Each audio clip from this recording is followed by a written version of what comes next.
Wala nang maraming paligoy-ligoy pa, diretso sa punto na. Maiksi lang ang komentaryo, pero diretso sa punto. Maraming kuro-kuro, may tiwali, may totoo. Dito, sa puntong diretso tayo. Punto diretso. Oh, heto mga kabunyog, mga kababayan. Diretso tayo sa punto, punto diretso ni Attorney Enzo Recto. Ito yung punto natin dito sa sinabi ni Ronald Cardema. Kasi na-issue nga yung nominee ng Duterte Youth Party List gumamit ng hindi niya tunay na apelyido. Kasi itong nominee ng Duterte Youth Party List, yung Dreximay Cardema ba yun? Dreximay Cardema. Hindi naman Cardema ang apelyido niya, Suarez eh. Suarez yata yun. Kasi hindi naman siya yung asawa ni Ronald Cardema. Ang asawa ni Ronald Cardema, kapatid niya. So dapat yung asawa ni Ronald Cardema lamang ang pwedeng gumamit ng apelyidong Cardema. Maliban kung pareho sila asawa ni Ronald Cardema. Kaya hindi naman siya kapatid ni Ronald eh. Si Ronald Cardema yung matanda,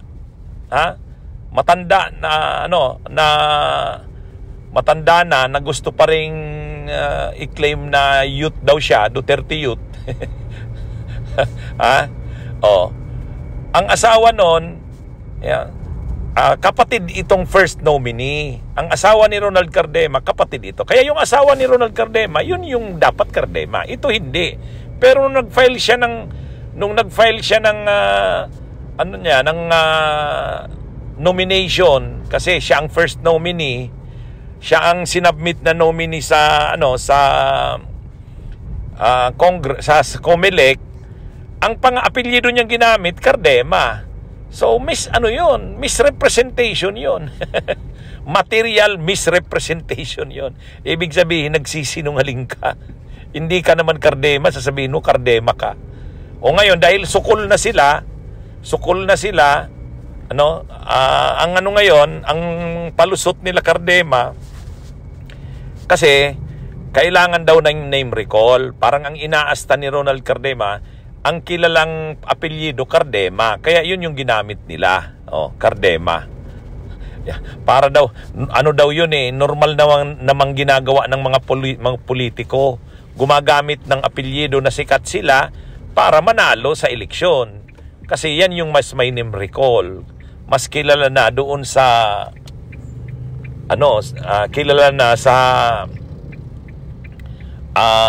apelyido na yon. So yun ang palusot ni Ronald Cardema.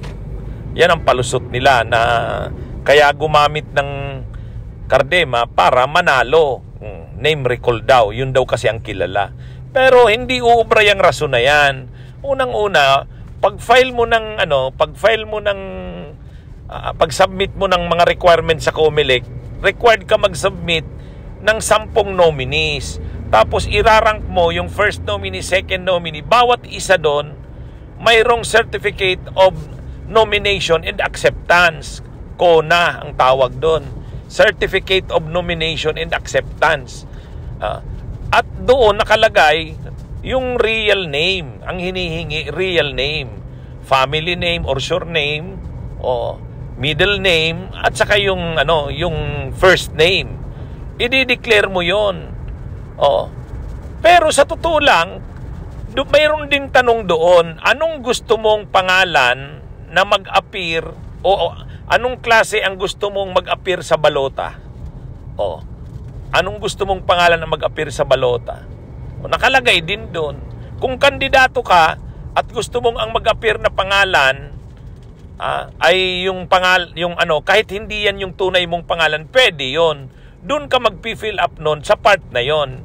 Anong pangalan ang gusto mong mag-appear? Pero hindi rin uubra yung rason na yan nila Cardema, kasi hindi naman kandidato yung nominee. Sa party list, ang kandidato yung party list, hindi yung tao. Kaya nga ako, nagpapaliwanag ako. Sabi ko, Wag niyong hanapin yung insurrecto kasi hindi insurrecto ang kandidato diyan sa party list. Ang kandidato ay Bunyog.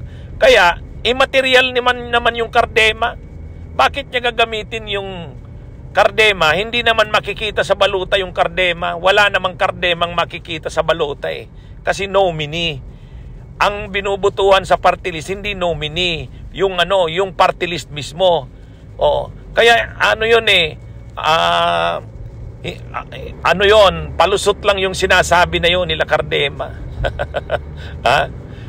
Hindi naman magmamatter kung gabat niya gagamitin yung apelyidong Cardema bilang first nominee. Hindi naman yun ang mag-a-appear sa balota.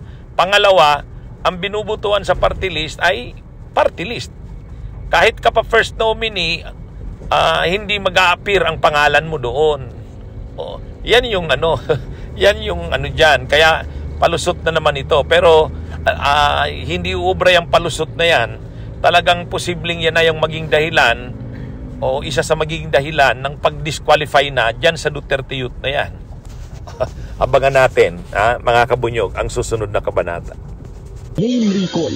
Yan ngayon ang depensa ng Duterte Youth Party List. Kahapon kasi, sinabi ng COMELEC na nakatakda na silang magpadala ng isang show cause order kay Duterte Youth First Nominee and Incumbent Representative Drixie May Cardema. Nakarating kasi sa poll body ang ilang mga ulat na nagsasabing nagsinungaling ang Duterte Youth sa ilang impormasyon na inilagay nila sa kanilang Certificate of Nomination. Sa opisyal na dokumentong isinumite ng grupo, Cardema ang official surname ni Drixie. Pero sa pinakahuli nilang pahayag, inamin ng grupo na hindi Cardema ang kanyang apelido. Si Representative Drixie ay kapatid ni Docil Suarez Cardema na siyang asawa ni Chairman Ronald Cardema. Ibig sabihin, hindi sila blood-related at sibling-in-laws lang ang kanilang relasyon. Ayon sa Duterte Youth, normal lang naman daw ito pagdating sa politika. Ginamit na halimbawa ni Chairman Cardema ang ilang kongresista, tulad na lamang ni Brian Revilla ng Agimat Party List na Bautista ang tunay na apelido. Pero ani COMELEC Chairman George Garcia, magkaibang kaso ito. Kasi sa kaso ni Senator Bong Revilla, nag-file siya ng formal na petition to change name sa Regional Trial Court. Dahil napayagan siya, technically yung kanyang certificate of birth o birth certificate ay mababago base sa order ng korte.